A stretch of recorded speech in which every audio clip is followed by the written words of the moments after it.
శుక్రవారం బైబిల్ తరగతిని ప్రారంభించుకుందాం. ప్రార్థన చేసుకుని బైబిల్ తరగతిని ప్రారంభించుకుందాం. ప్రార్థన చేసుకుందాం. కృపగల తండ్రి, దయగల దేవ, నీ ఘనమైన శ్రేష్టమైన అతి పరిశుద్ధమైన నామానికి స్తుతులు స్తోత్రాలు చెల్లించుకున్నాం. మా తండ్రి, మా ప్రభువా, నీ ప్రేమ చేతను కృప చేతను గడిచిన దినాలలో మమ్మల్ని ఎంతగానో ప్రేమించి దీవించి ఆశీర్వదించి మీ కృపాహస్తంతో మమ్మల్ని అనునిత్యం మరి కావలిగా ఉంది మమ్మల్ని సంరక్షించిన విధానం బట్టి తండ్రి మరొకసారి వేవేల స్తుతులు స్తోత్రాలు చెల్లించుకుంటూ శుక్రవారం బైబిల్ ప్రారంభించండి. కృప చూపించండి, సహాయం అందించండి. శ్రేష్టమైన సంఘం తండ్రి మరి అధ్యాయం ద్వారా మేము పరిశోధించి పరిశీలించేసి ధ్యానించుకుంటుండగా మీ యొక్క ఆత్మ సహాయాన్ని నడిపింపు మాకు అనుగ్రహించి నడిపించమని చేరవచ్చిన కూడి వచ్చిన ప్రతి ఒక్కరిని పేరు పేరు మనం జ్ఞాపకం చేసుకున్నాం. ప్రభు, ఈ బైబిల్ తత్వాన్ని మీ చేతికి అప్పగించుకుంటూ ఈ ప్రార్థన పాసన చేసుకోండి. యేసుక్రీస్తు ప్రభువుని ప్రార్థించి వేడుకున్నామా ప్రిపాలో తండ్రి. బైబిల్ తరగతిలో భాగంగా కీర్తన పాడుకుని తండ్రి దేవుని స్తుతించుకున్నామండి. చక్కటి కీర్తనలు మరి పాడడానికి రావాలి.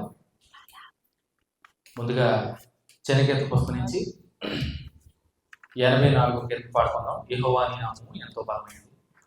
కీర్తనలో ఏకీభవించండి, పాడడానికి సహకరించండి. రావాలి.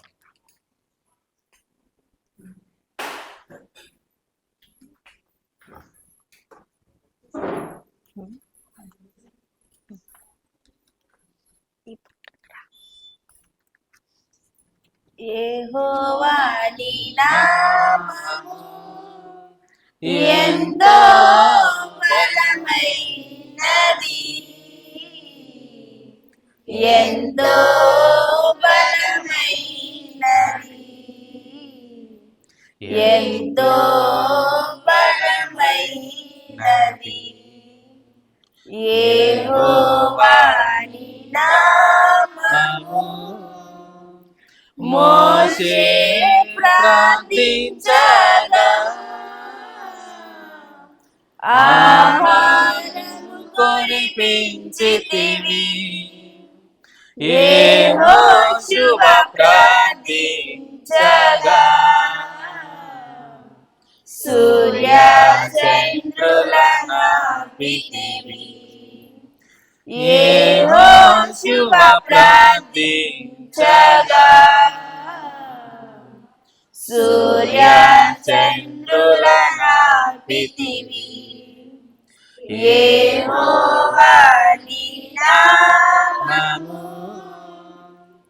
నీ ప్రజల పక్షమున యుద్ధములు చేసిన దేవా, అగ్నిలో పడవేసిన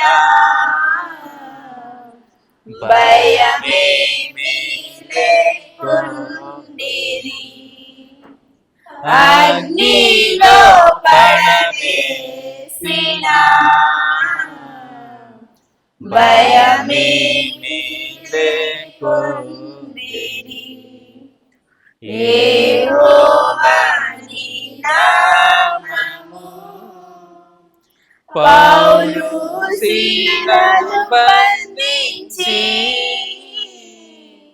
చెరసాలలో వేసిన పాటలతో ప్రార్థించగా సంకెళ్ళు విడిపోయెను. పాటలతో ప్రార్థించగా సంకెళ్ళు విడిపోయెను. యెహోవా నీ నామము నీ సత్యవాక్యము ద్వారా మమ్ములను కనియుంటివి. నీ దత్తపుత్రులుగా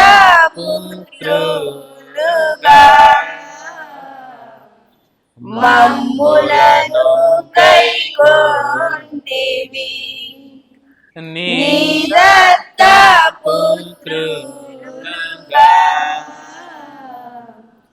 మమ్ములను కైకొంటివి.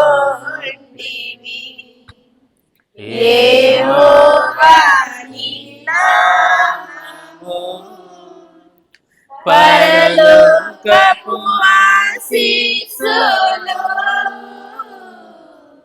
మాకు ప్రార్థించే క్రీస్తేసులో పరలోకపు నిరీక్షణ కలిగి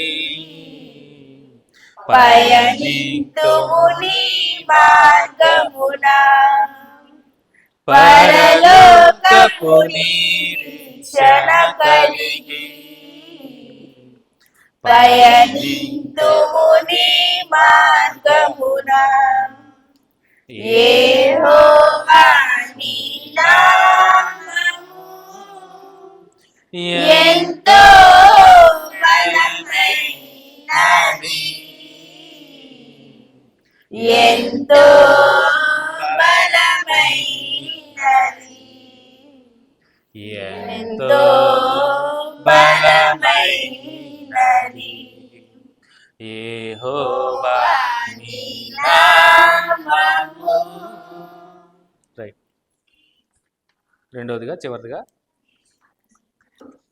చిన్న కీర్తనలో అదే కొత్త కీర్తన నుంచి మంచి కాపరి మా ప్రభు యేసే, మా కొరకు ప్రాణమిచ్చే మంచి కాపరి. మంచి కాపరి మా ప్రభు యేసే, మా కొరకు ప్రాణమిచ్చే గొప్ప కాపరి. మంచి కాపరి మా ప్రభు యేసే, మా కొరకు ప్రాణమిచ్చే గొప్ప కాపరి. మరణమన్నను భయము లేదులే, మధురమైన ప్రేమతో మమ్ము కాయులే. మధురమైన ప్రేమతో మమ్ము కాయులే. మంచి కాపరి మా ప్రభు యేసే, మా కొరకు ప్రాణమిచ్చే గొప్ప కాపరి. పచ్చిక బయళ్ళలో విశ్రమింపగా, శాంతి జలాల చెంత అడుగు వేయగా. పచ్చిక బయళ్ళలో విశ్రమింపగా, శాంతి జలాల చెంత అడుగు వేయగా. చేయి విడువక తోడు నిలచును, చేయి విడువక తోడు నిలచును. నీతి మార్గమందు మమ్ము నడువజేయును, నీతి మార్గమందు మమ్ము నడువజేయును. మంచి కాపరి మా ప్రభు యేసే, మా కొరకు ప్రాణమిచ్చే గొప్ప కాపరి. అంధకార లోయలో మా పయనంలో లేదులే మాకు భయం, అభయం తానే. అంధకార లోయలో మా పయనంలో లేదులే మాకు భయం, అభయం తానే. ఆదరించును, ఆశీర్వదించును, ఆదరించును ఆశీర్వదించును అన్ని తావులందు తనై తోడైయుండును అన్ని తావులందు తనై తోడైయుండును మంచి కాపరి మా ప్రభు యేసే మా కొరకు ప్రాణమిచ్చే గొప్ప కాపరి శత్రువుల మధ్యలో మాకు భోజనం అభిషేకం ఆనందం కృపాక్షేమం శత్రువుల మధ్యలో మాకు భోజనం అభిషేకం ఆనందం కృపాక్షేమం బ్రతుకు నిండగా పొంగి పొర్లగా బ్రతుకు నిండగా పొంగి పొర్లగా చిరకాలం ఆయనతో జీవింపగా చిరకాలం ఆయనతో జీవింపగా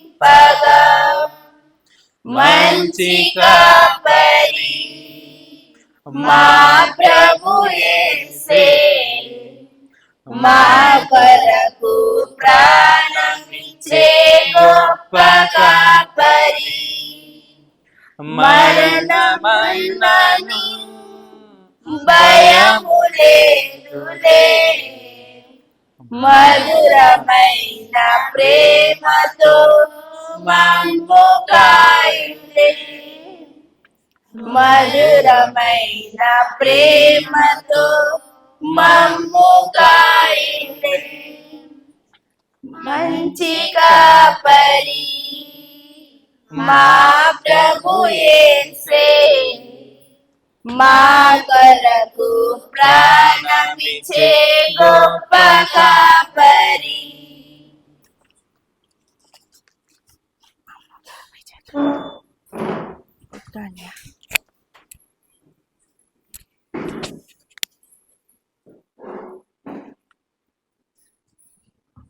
రైట్.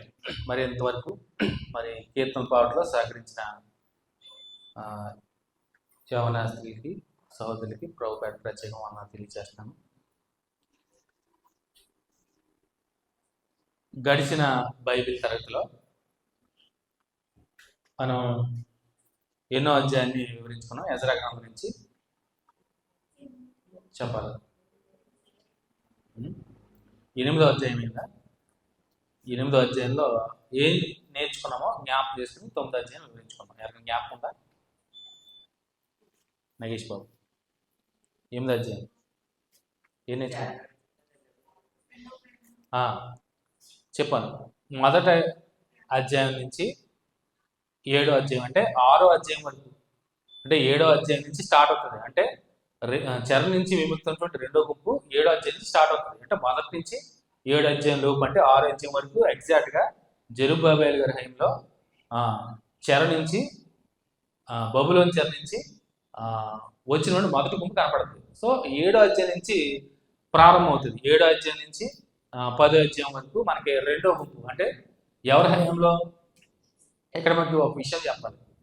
సో 7వ అధ్యాయం నుంచి 10వ అధ్యాయం వరకు ఎజ్రా గ్రంథంలో మనకి చెర నుంచి బబులోని చెర నుంచి తిరిగి వచ్చినటువంటి రెండో గుంపు కనబడుతుంది. అట్ ద సేమ్ టైం ఏంటంటే నెహెమ్యా గ్రంథం మనం తర్వాత చదువుకుంటాం. నెహెమ్యా గారు ఎజ్రా గారు సమకాలికులని చెప్పాను నేను ఆల్రెడీ. చెరకు వెళ్ళినటువంటి వారిలో సమకాలికులుగా కనపడతారు. అంటే ఎజ్రా గారు ఉన్న ఈ పుస్తకంలో నెహెమ్యా గారు కూడా కనపడతారు. కానీ నెహెమ్యా గారు మనం మూడో అంటే థర్డ్ పర్సన్గా కనపడతారు. అంటే ఆయన ఆధ్వర్యంలో కూడా అంటే జెరుబ్బాబెల్ గారు, ఎజ్రా గారు, నెహెమ్యా గారు కూడా ఉంటారు. సో మనకి నెహెమ్యా గ్రంథం, ఎజ్రా తర్వాత నెహెమ్యా గ్రంథం ఉంటుంది. ఈ రెండు కలిపి ఉండేది. ఎజ్రా నెహెమ్యా గ్రంథం కలిపి ఉండి. సో రెండు పుస్తకాల కింద మనం ఇక్కడ పరిశుద్ధ గ్రంథంలో మనకి విభజించి మనకి ఇందులో పొందుపరిచారు. ఎజ్రా నెహెమియా గ్రంథాలు రెండు కలిపే ఉంటాయి యాక్చువల్గా. సో గ్రంథంలో ఏంటంటే గ్రంథ విభజన చేసినప్పుడు ఎజ్రా నెహెమియా విడివిడి పుస్తకాలుగా కనపడతాయి, కానీ ఇద్దరు సమకాలికులు. ఎజ్రా నెహెమియా గారు బబులోను చెర నుంచి తిరిగి వస్తున్న వారిలో వీరందరూ ఉన్నారు. ఎజ్రా గారు ఉన్నారు. సో ఈ రెండో గుంపులో 7వ అధ్యాయం నుంచి ప్రారంభమవుతుంది. 7వ అధ్యాయం వరకు మనకి మొదటి గుంపు కనపడిన 7వ అధ్యాయం నుంచి మరలా రెండో గుంపు కనపడుతుంది. అంటే ఎవరి అధ్యాయంలో మొదటి గుంపు ఏమో జెరుబ్బాబెల్ హయాంలో, రెండో గుంపు ఏమో ఎజ్రా నెహెమియా గారి అధ్యాయం. కానీ ఇక్కడ మీకు నెహెమియా గ్రంథంలో మీకు మరలా ప్రారంభమవుతుంది. చదువుకుందాం, మనం పుస్తకాలు చదువుకున్నాం, మీకు బాగా అర్థమవుతుంది. సో 8వ అధ్యాయంలో మనం ఏమి నేర్చుకున్నాం, ఏమి చదువుకున్నాం? చెర నుంచి తిరిగి వచ్చారు. వచ్చినప్పుడు ఎజ్రా గారు యాజకుల్ని చూసినప్పుడు ఒక్కరు కూడా కనపడలేదంట. కనపడినప్పుడు ఎవరిని ఎంపిక తీసుకున్నారు? ఈ నెతీనీలు. ఎవరు నెతీనీలు? ఎవరని చెప్పాను? దావీదు గారు ఉన్న టైంలో లేవీలకి, అంటే యాజకత్వం చేసే లేవీలకి సహకారులుగా, అంటే సహాయకులుగా ఉన్నటువంటి నెతీనీల్ని. ఎందుకంటే లేవీలకి యాజకత్వం తెలుసు, యాజకులుగా ఉన్న లేవీలకి సహకారులుగా ఉన్న వారికి వీరికి కూడా తెలుసు, అవగాహన ఉంటుంది. అవునా? అంటే అసిస్టెంట్లు అన్నమాట.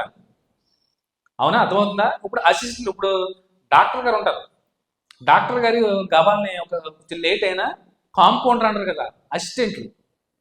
సో వారు ఆయన వచ్చేలాగా ఫస్ట్ ఎయిడ్ చేయడము, లేదంటే దానికి సంబంధించిన ప్రథమ చికిత్స చేయడంలో ముందుంటారు. అంటే డాక్టర్ గారు ఒకవేళ లేట్ అయ్యేలా ఉంటే కనుక, సో సహాయకులుగా ఉన్నవారు ఖచ్చితంగా వారికి తెలుస్తుంది వైద్యం, ఎంతో కొంత వైద్యం తెలుసు, కంప్లీట్గా తెలియదు. కానీ కాంపౌండర్లు అంటారు కదా, పూర్వం అలాగే పిలిచేవారు, ఇప్పుడు సహకారులుగా లేకపోతే హెల్త్ అసిస్టెంట్లు ఏదో అంటారు ఇప్పుడు.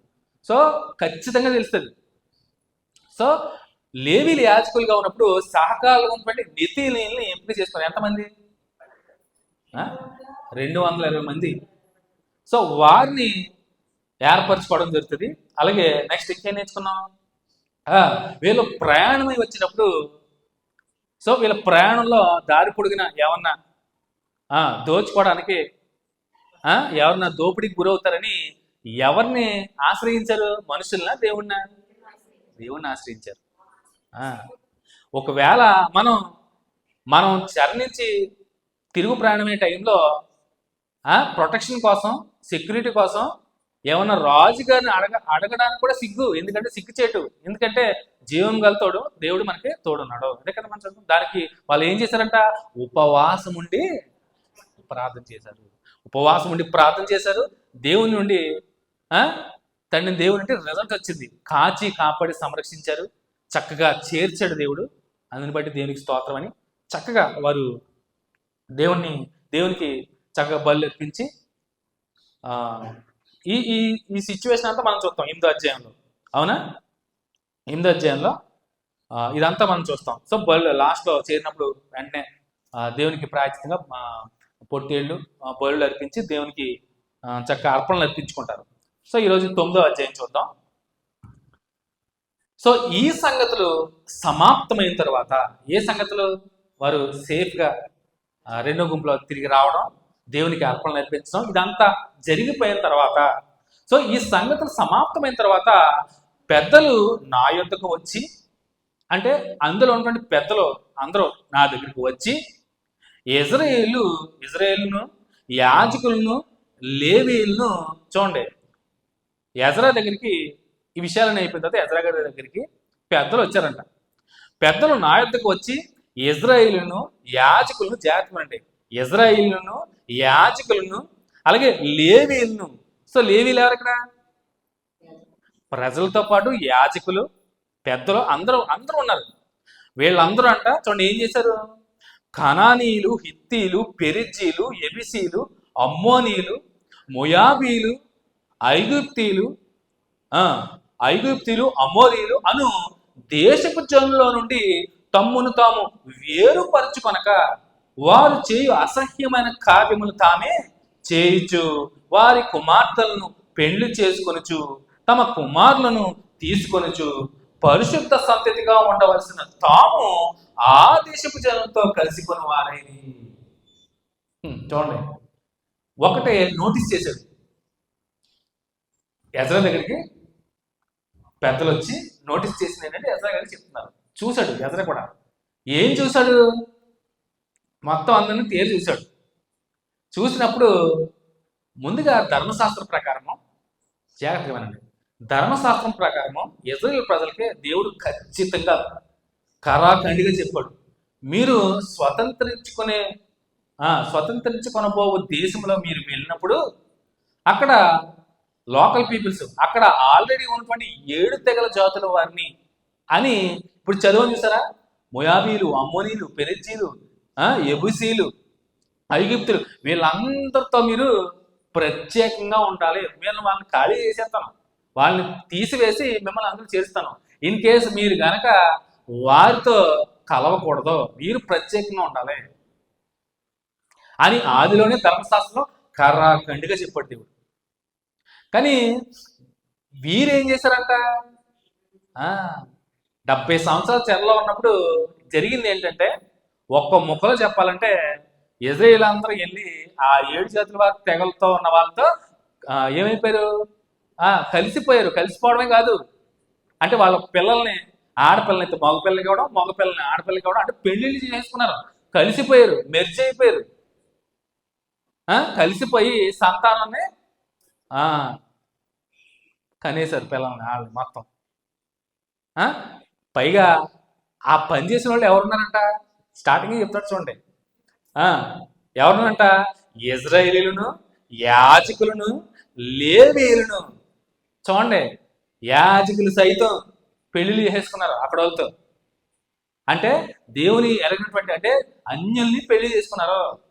ఇక్కడ మొట్టమొదటిగా చెప్పేది ఏంటంటే విదేశీ స్త్రీలని పెళ్లి చేసుకున్నారు. అంటే పరదేశీయులు, అంటే విదేశీ స్త్రీలు, అంటే ఇజ్రాయేల్ కాదు వాళ్ళు. ఇజ్రాయేల్ కాని వాళ్ళందరూ కూడా అన్యులే. సున్నతి లేని వారందరూ కూడా ధర్మశాస్త్ర ప్రకారం అన్యులు, దేవుని పిల్లలు కాదాళ్ళు. దేవుడు ప్రత్యేకించిన జనాంగం కాదాళ్ళు, వేరుపరిచిన వారు, వీరు ప్రత్యేకింపడినవారు, వీరు పరిశుద్ధంగా జీవించాలి, వేరే ఉండాలి వాళ్ళకి వేరుగా. వాళ్ళతో ఒకవేళ ఉన్నా మీరు వాళ్ళ దగ్గరికి వెళ్ళినా వేరే ఉండాలి, సెపరేట్గా ఉండాలి, పరిశుద్ధంగా ఉండాలి. కానీ ఏం చేశారు? వారు పరిశుద్ధతని వదిలేసుకున్నారు, అపవిత్రం చేసుకున్నారు. వాళ్ళతో దేవుడు కరాఖండిగా చెప్పాడు. చూడండి, ద్వితీయోపదేశ కాండంలో దేవుడు ఏం చెప్పాడో చూద్దాం. ద్వితీయోపదేశ కాండంలో 7వ అధ్యాయము, ద్వితీయోపదేశ కాండము 7వ అధ్యాయము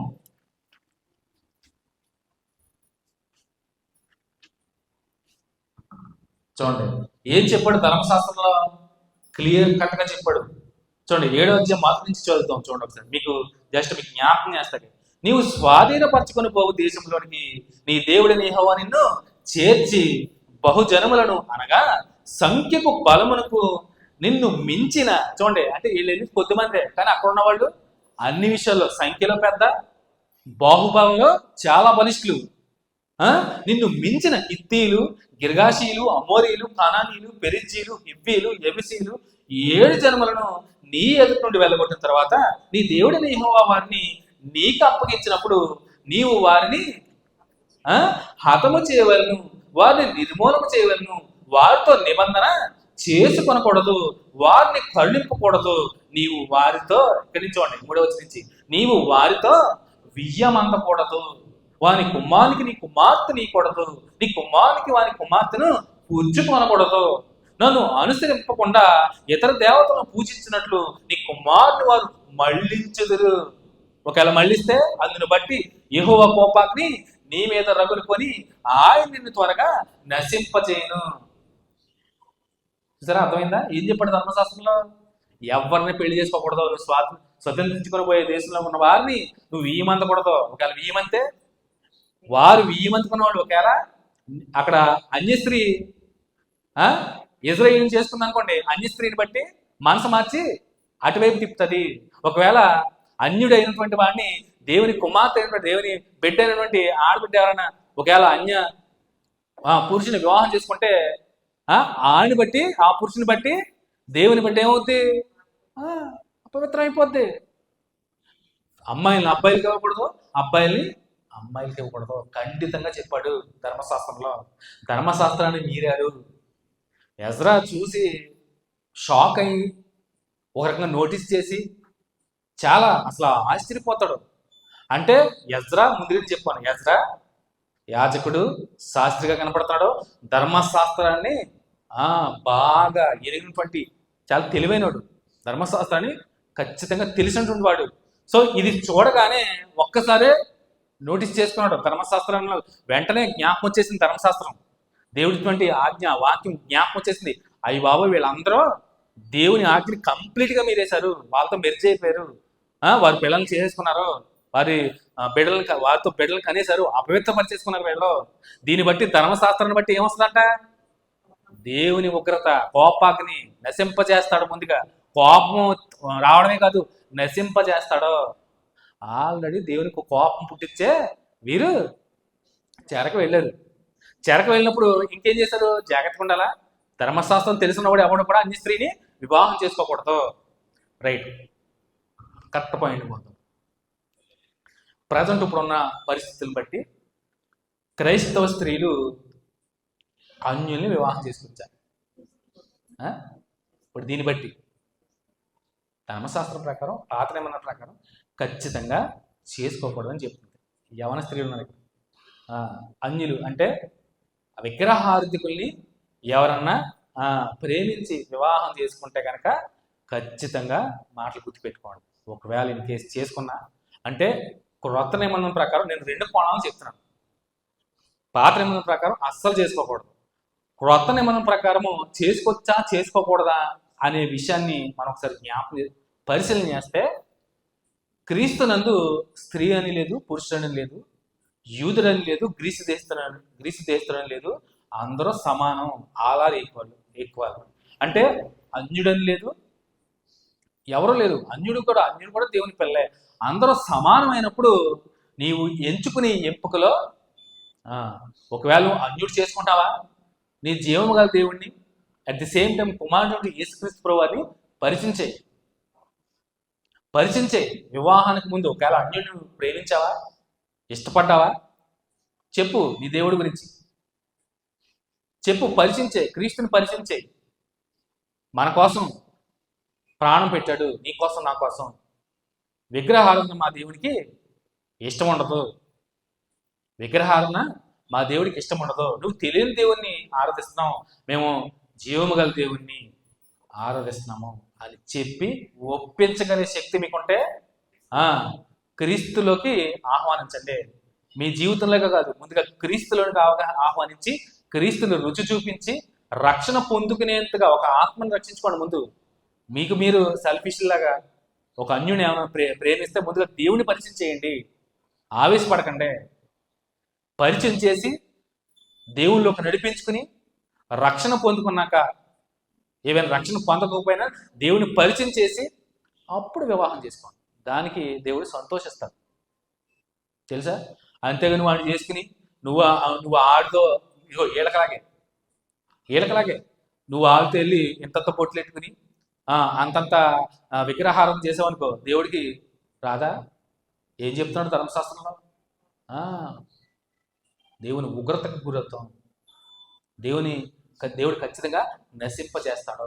క్రొత్త నిబంధన ప్రకారం అలా ఈక్వల్, యూదుడని లేదు, గ్రీసు దేశస్తుడు లేదు, అన్యుడని లేదు, అందరూ క్రీస్తునందు సమానం. ఎవరైనా పాప స్థితిని విడిచిపెట్టి ఆయన దగ్గరికి వస్తే ఖచ్చితంగా పాప క్షమాపణ గుర్తుపెట్టుకోండి. నయోమి రూతుల విషయంలో మీకు ఆల్రెడీ తెలిసే ఉంటుంది. మోయాబురాలు ఎవరు? మోయాబు స్త్రీ అన్యురాలు ఎవరు? అన్యురాలు అంటున్నారు. రూతు అన్యురాలు, మోయాబు స్త్రీని వివాహం చేసుకున్నారా? చేసుకున్న తర్వాత దేవుని ఉగ్రత రాలేదా? చనిపోయారా? కొడుకులు చనిపోయారా? దేవుని ఉగ్రత వచ్చింది. నయోమికి తెలియదా? నయోమికి దేవుడు అంటే తెలియదా? తెలుసు, కానీ వెళ్ళింది, తెచ్చుకుంది, అన్యుల్ని తీసుకొచ్చి పెళ్లి చేసుకుంది. దేవుని ఉగ్రత ఖచ్చితంగా నశింపజేశాడు. కొడుకులు చనిపోయారు. రూతు భర్త చనిపోయాడు, కొడుకులు నయోమి పోగొట్టుకుంది, అన్ని పోగొట్టుకుంది, భర్తను నశింపజేశాడు లేదా? బెస్ట్ ఎగ్జాంపుల్, నశింపజేసినప్పుడు వెంటనే రియలైజేషన్ చూసారా? వెంటనే ఏమంత రూతు, నయోమి వెళ్ళిపో, దేవుడు అన్యాయం చేశాడు, వెళ్ళిపో, నీ దారిని చూసుకో, చక్కగా వాళ్ళు పెళ్లి చేసుకో, హ్యాపీగా బ్రతుకు అన్నప్పుడు రూతు ఏమంది? నీ దేవుడే నా దేవుడు అంగీకరించింది లేదా? అంగీకరించింది, తెలుసుకుంది, దేవుని తెలుసుకుంది. తెలుసుకుని వెంటనే విడిచిపెట్టింది. నయోమి దేవుణ్ణి, జీవం గల దేవుణ్ణి అంగీకరించింది. అంగీకరించడం ద్వారా అద్భుతమైనటువంటి జీవితాన్ని పొందుకోలేదా? బోయజుని సంపాదించుకోలేదా? యేసుక్రీస్తు ప్రభువారి వంశావళిలో లిఖించకూడదా? అద్భుతం కదండి నిజంగా. సామెతల గ్రంథం 28వ అధ్యాయంలో అతిక్రమములు దాచివాడు వర్ధిల్లడు, విని వాటిని ఒప్పుకుని విడిచిపెట్టేవాడు కనికరము. అతిక్రమలు దాచేవాడు ఎప్పటికీ వర్ధిల్లడండి. విని వాటిని ఒప్పుకున్నవాడే కనికరం పొందుకుంటాడు. సో కనికరం పొందుకోలేదా? రూతు అద్భుతంగా దేవుని కృపను సంపాదించుకుంది, కనికరాన్ని సంపాదించుకుంది, అద్భుతంగా జీవితాన్ని చెక్కుకుంది నిజంగా. ఎందువల్ల? దేనివల్ల ఇదంతా? విడిచిపెట్టింది అన్య సాంప్రదాయాన్ని విడిచిపెట్టింది, అన్య పద్ధతులను విడిచిపెట్టింది. అంతేగాని మేము వేసుకోలే. విడిచిపెట్టి చూడండి, గుర్తుపెట్టుకోండి. ఇందులో ఇక్కడ యవనస్తులు కూడా ఉన్నారు. సో మీరు వివాహ విషయాల్లో కూడా దేవుడు ఖచ్చితంగా చెప్తున్నాడు, అన్యులను పెళ్లి చేసుకోవద్దు, మీరు వారితో మిళితం అవ్వద్దు. ధర్మశాస్త్రం ప్రకారం, పాత నిబంధన ప్రకారం ఖచ్చితంగా నిషిద్ధం, దేవుడు కోపానికి గురవుతాం. కానీ క్రొత్త నిబంధనకు వచ్చినప్పటికీ మీరు చేసుకునేటప్పుడు ఖచ్చితంగా అన్యుని మీరు ఇష్టపడిన, ప్రేమించిన మీరేం చేయాలి? ఖచ్చితంగా, ఎందుకంటే మీకు హెచ్చరిక, ఈ మాటల ద్వారా హెచ్చరిక. దేవుని పరిచయం చేయండి, కంగారు పడి పెళ్లి చేసుకోండి, ఖచ్చితంగా దేవుని లోనుతారు. మీరు దేవుని పరిచయం చేయండి. జీవము గల దేవుని, తెలియని దేవుని వారు ఆరాధించుకున్నారు, నీ దేవుని పరిచయం చేయండి, దేవుడు ఎంతగానో సంతోషిస్తాడు. ఏమైనా అవసరమైతే దేవుళ్ళకి నడిపించుకో. నువ్వు చేసుకోబోయేవాడిని అన్యుడు ఒక అన్య స్త్రీ అయితే కనుక అద్భుతం, దేవుడు ఎంతో సంతోషిస్తాడు. ఎందుకంటే నువ్వు ఒక ఆత్మని రక్షించిన దాని అవుతావు, నువ్వు ఒక ఆత్మని రక్షించిన వాడు అవుతావు, దేవుళ్ళకి నడిపించిన వాడు అవుతావు. ఎందుకంటే దేవుడు వారి కోసం వచ్చాడు, ప్రభు వారి కోసం వచ్చాడు. దేవుడిని ఎరగొట్టు వారిని, పాప స్థితిలో ఉండిపోయిన వారిని విడిపించడానికి ఆయన వచ్చాడు. దానిలో నువ్వు పాలిభాగిస్తున్నావు అవుతున్నావు, దానికి సంతోషించాలి, దేవుడు కూడా సంతోషిస్తాడు. అన్యుడికి ఈ విధంగా నువ్వు ఒక అన్యుని విగ్రహాధికుని మార్చినవాడు అవుతావు, దేవునికి నడిపించినవాడు అవుతావు, దేవుడు ఎంతగానో సంతోషిస్తాడు. తప్పుపోయిన వాడిని దేవుని చెంతగా చేరుస్తున్నావు, అది మర్చిపోకు. అంతేగాని ఆవేశపడి మీరు నిర్ణయాలు తీసుకుని వివాహాలు చేసుకుని దేవుని ఉగ్రతకే గురి కాకండి చెప్పాడు ధర్మశాస్త్రంలో. కానీ ఎజ్రా గారు ఏం నోటీస్ చేశారంట? మొత్తం ఇంతకీ చేసుకున్న వాళ్ళు ఎవరున్నారో హేమీలు ఉన్నారు అక్కడ, యాజకులు ఉన్నారు. యాజకులకు తెలీదా? యాజకులు ఉన్నారంట. అందులో విచిత్రం ఏంటంటే పెద్దలు ఉన్నారు. ఎవరో యాజకులు, లేవీలు, వాళ్ళందరూ ఏంటి అంటే ఇజ్రాయేల్ అందరూ, ఇంకా ఒక రకంగా చెప్పాలంటే అందరిలోనూ ఉన్నారు. ఇజ్రాయేల్లో ఉన్నారు, లేవీల్లో ఉన్నారు, పెద్దలో ఉన్నారు. అందరిలోనూ అన్య స్త్రీలు చేసేసుకున్నారంట చాలా మంది. చేసేసుకున్నప్పుడు చూడండి ఏం చేశాడు ఎజ్రా. చూడండి ఎక్కడ ఆ దేశపు జనంతో కలుసుకున్న వారి కుమార్తెలను పెళ్లి చేసుకొని తమ కుమారులను తీసుకొని పరిశుద్ధ సంతతిగా ఉండవలసిన తాము, చూసారా ఎలా ఉండాలంట? పరిశుద్ధ సంతతి అంటే దేవుని పిల్లలు, దేవుని ఏర్పరిచిన పిల్లలు, పరిశుద్ధ జనాంగం వాళ్ళు. అలాంటి వారు చూడండి పరిశుద్ధ సంతతిగా ఉండవలసిన తాము ఆ దేశపు జనంతో కలుసుకుని వారే. ఈ అపరాధము చేసిన వారిలో చూడండి, ఈ అపరాధం చేసిన వారిలో ఎవరున్నారంట? పెద్దలను, అధికారులను నిజముగా ముగ్గులై ఉండదని చెప్పిరి. చూడండి ఇంకా వాళ్ళే దేవుణ్ణి మీ ఆజ్ఞ మీరిపోతే, దేవుడు చెప్పిన ధర్మశాస్త్రాన్ని లోబడకుండా విడిచిపెట్టి అతిక్రమం చేస్తే దేవుని ఉగ్రత రాదండి. అసలా మనం దేవునికి ఉగ్రతగా గురై చెరకు వెళ్ళామే 70 ఏళ్ళు, మళ్ళా దేవుడు ఎంతగానో కృప చూపించి, కనికరం చూపించి, విడిపించి మళ్ళా తీసుకొస్తే మీరు చేసిన నిర్వాహకం, మీరు చేసిన ఘనకార్యం ఏంట్రా బాబు అన్నాడు. చూడండి దెబ్బకి చూడండి ఎజ్రా ఏం చేశాడంట? 3వ వచనం, నేను ఈ సంగతి విని ఏమవుతాడు నిజంగా, ఎందుకంటే శాస్త్రి, యాజకుడు, ధర్మశాస్త్రాన్ని అవపోసాన్ని పట్టినాడు, అంతా తెలుసు ధర్మశాస్త్రం ఎజ్రాకి. వెంటనే ఏం చేశాడు? షాక్ అయిపోయాడు. నేను ఈ సంగతిని విని నా వస్త్రమును పై దుప్పటిని చింపుకొని నా తల వెంట్రుకలను, నా గడ్డపు వెంట్రుకలను పెరిగి వేసుకొని విభ్రాంతి పడి కూర్చుంటని కుప్పకూలిపోయాడు. ఎప్పుడైతే వస్త్రాలు చింపుకున్నాడో, వస్త్రాలు చింపుకున్నట దీనికి మనం గుర్తుగా చాలా సందర్భాలు చెప్పుకున్నాం. చింపుకున్నాడంటే అదొక విపత్తు, భయంకరమైనటువంటి సన్నివేశం లేదంటే విషయం, సంఘటన చెవులు పడినప్పుడు, అంటే దేవునికి విరోధమైన పని చేసినప్పుడు ప్రవక్తలు కానీ, వారు దేవుని జనాంగం, దేవుని ఏర్పరచుకున్న వారు ప్రవక్తలు కానీ బట్టలు చింపుకున్నాడు. ఎజ్రా కూడా విభ్రాంతి నుండి కూర్చుంటిని. చెరపట్టబడిన వారి అపరాధమును చూచి ఇశ్రాయేలు దేవుని మాటకు భయపడిన వారందరూ నా యొద్దకు కూడి వచ్చింది. నేను విభ్రాంతి పడి సాయంత్రపు అర్పణ వేళ వరకు కూర్చుంటిని. సాయంత్రపు అర్పణ వేళ శ్రమ తీరగా నేను లేచి నా వస్త్రమును పై తుప్పటను చింపుకొని మోకాళ్ళ మీద పడి నా దేవుడైన యెహోవా తట్టు చేతులెత్తి. చూడండి, వస్త్రం చింపుకున్నాడు, ఒప్పుకోలిపోయాడు. అది చూసిన వాళ్ళందరూ ఎజ్రా దగ్గరికి వచ్చారు. చూడండి, మొదటి నుంచి 6వ వచనం వరకు ఎజ్రా ఇజ్రాయేల్ ప్రజలు, పెద్దలు, యాజకులు, లేవీయులు అందరూ విదేశీ స్త్రీల్ని, అంటే దేవుని జనాంగం కాని స్త్రీల్ని, అన్య స్త్రీల్ని వివాహం చేసుకోవడం నోటీస్ చేశాడు, గుర్తించాడు. చూసి వస్త్రాలు చింపుకుని విభ్రాంతి నుండి కుప్పకూలిపోయి ఏం చేస్తున్నాడు? రెండోది 7 నుంచి చివరాకడ వచ్చిన వరకు ఎజ్రా ప్రార్థన అద్భుతంగా ఉంటుంది. ఎజ్రా ప్రార్థన అద్భుతంగా ఉంటుంది. ఎందుకంటే తప్పు జరిగింది, దాన్ని ఒప్పుకోవడం చాలా విశ్వాసిగా ఉన్నటువంటి ప్రధానమైనటువంటి లక్షణం. నిజంగా పాపాలు అందరూ చేస్తారు, తప్పులు అందరూ చేస్తారు, కానీ వాటిని ఒప్పుకోవడంలోనే కనికరము పొందుకుంటారు. అది చెప్పిన సామెతల 8:13 అతిక్రమం దాచిపెట్టేవాడు వర్ధిల్లడు, వాటిని ఒప్పుకొని విడిచిపెట్టేవాడు కనికరము పొందుకుంటాడు ఖచ్చితంగా. సో చూడండి, ఎజ్రా ప్రార్థన చూడండి, చేతులెత్తి నా దేవా నా ముఖము నీ వైపు ఎత్తుకొనుటకు సిగ్గుపడి ఖిన్నుడనై ఉన్నాను. ఏం ముఖం పెట్టుకు, మా దోషములు మా తలపై పైగా హెచ్చి ఉన్నవి, మా అపరాధము ఆకాశమంత ఎత్తుగా పెరిగి ఉన్నది.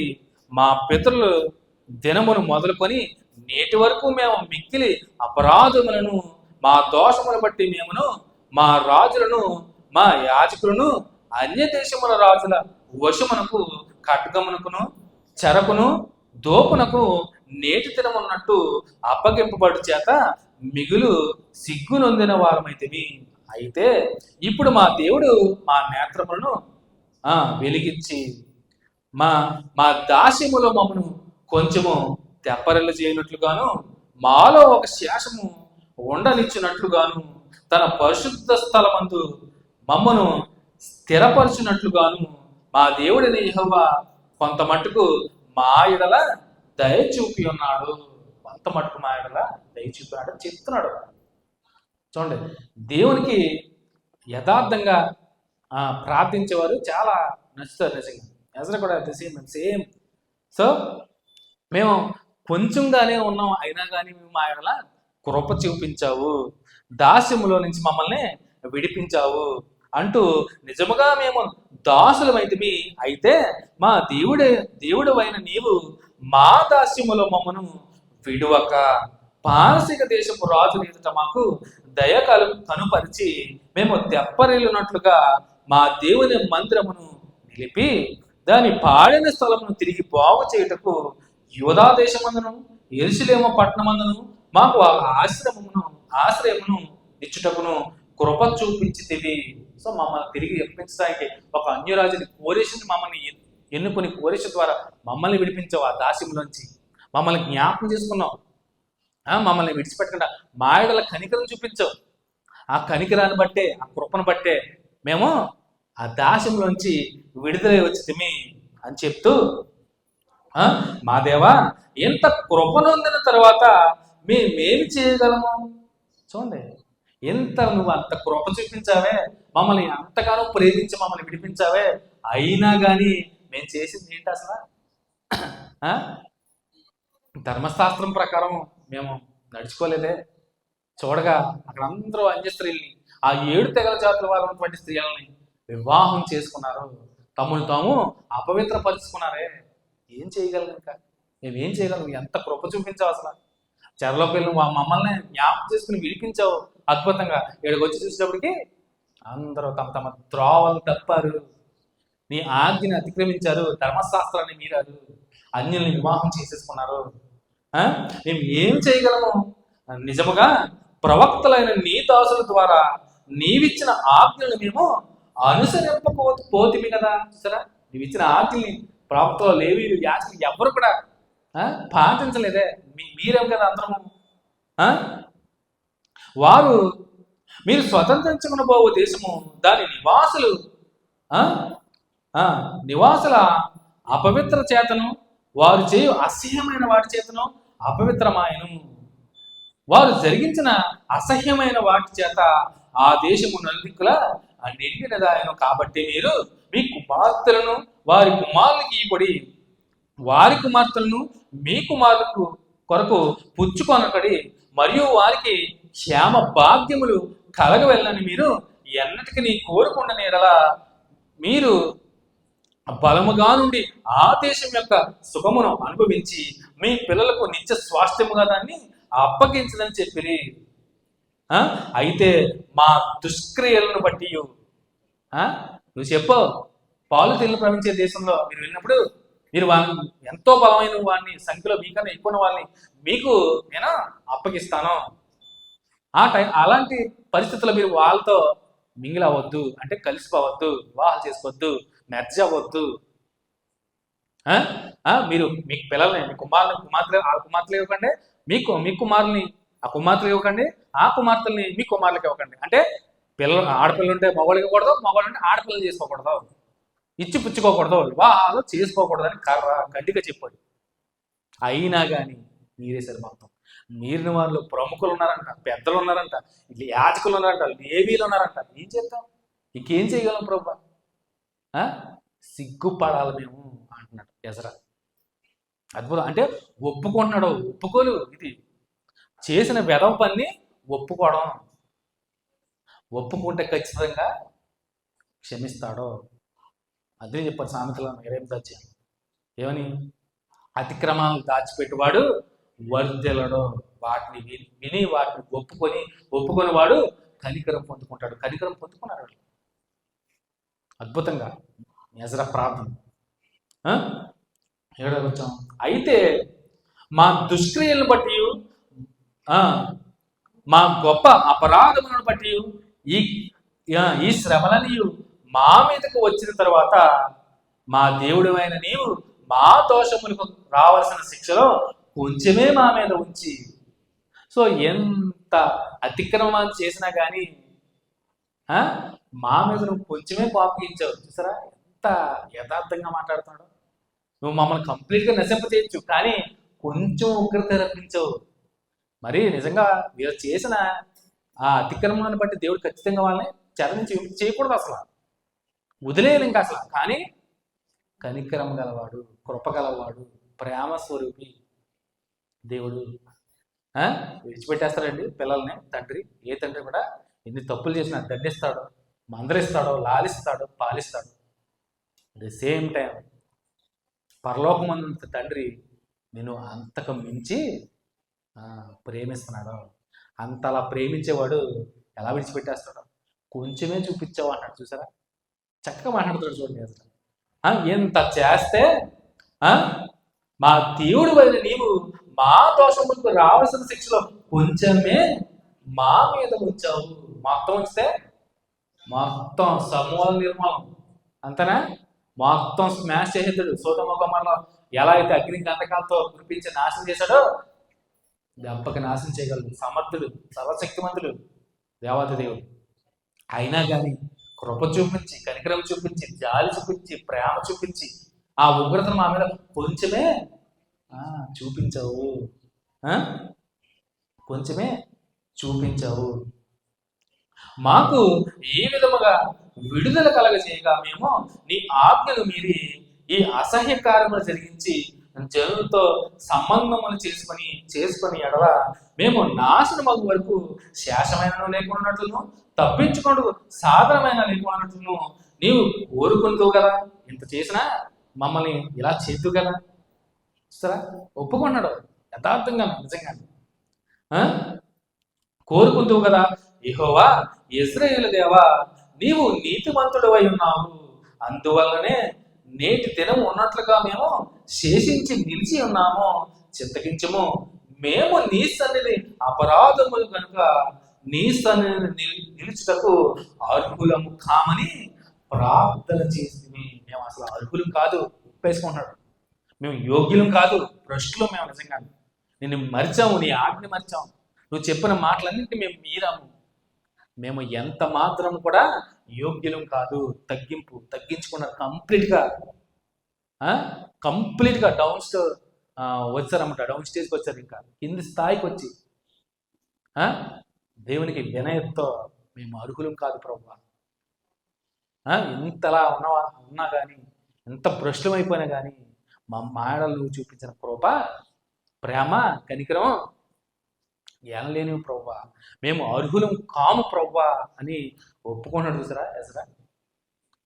సో దీన్ని బట్టి నిజంగా దేవుడు అద్భుతంగా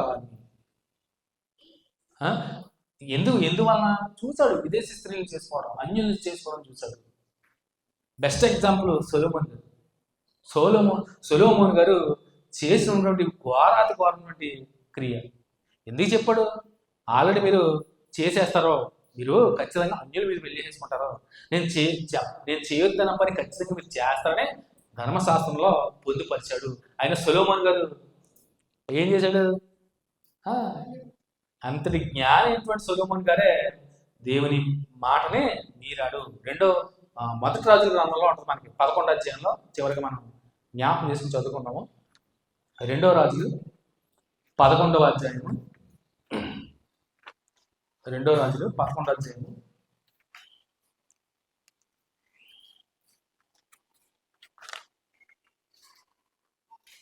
మొదటి రాజు 2వ రాజు కాదు, క్షమించాలి, మొదటి రాజులు 11వ అధ్యాయం కనపడుతుంది. 11వ అధ్యాయంలో సొలొమోన్ గారు చేసినటువంటి ఆ ఘనకార్యం చూద్దామా.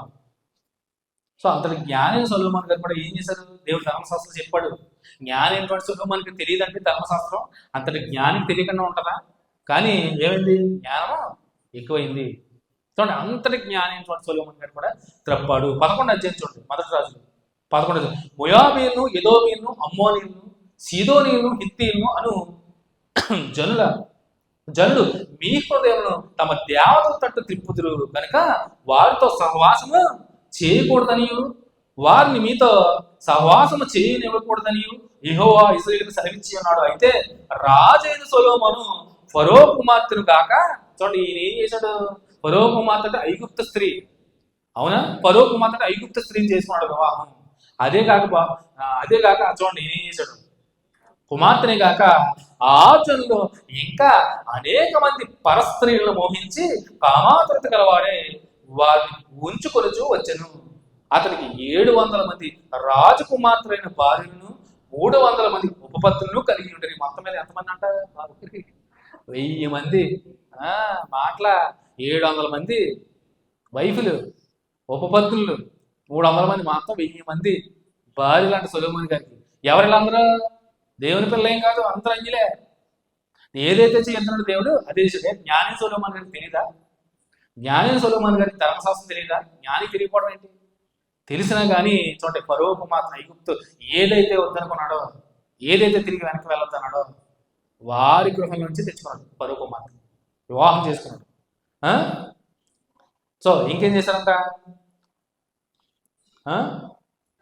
అతని భార్యలు అతని హృదయమును త్రిప్పివేసి, అదినే చెప్పాడు, వద్దని, మీరు వాళ్ళతో సాంగత్యం చేయొద్దు, మీరు వాళ్ళతో వెళ్ళి కలవద్దు, వివాహం చేసుకోవద్దు, మొత్తం తిప్పేశారంట హృదయాన్ని. చూడండి ఇంకేం చేశాడు? దాన్ని బట్టి హృదయాన్ని త్రిప్పివేశారు. సొలొమోను వృద్ధులైనప్పుడు అతని భార్య అతని హృదయమును ఇతర దేవతలతో తట్టు తిప్పగా అతని తండ్రి అయిన దావీదు హృదయం వలె అతని హృదయం దేవుని యెహోవా యెడల యథార్థము కాకపోయేను.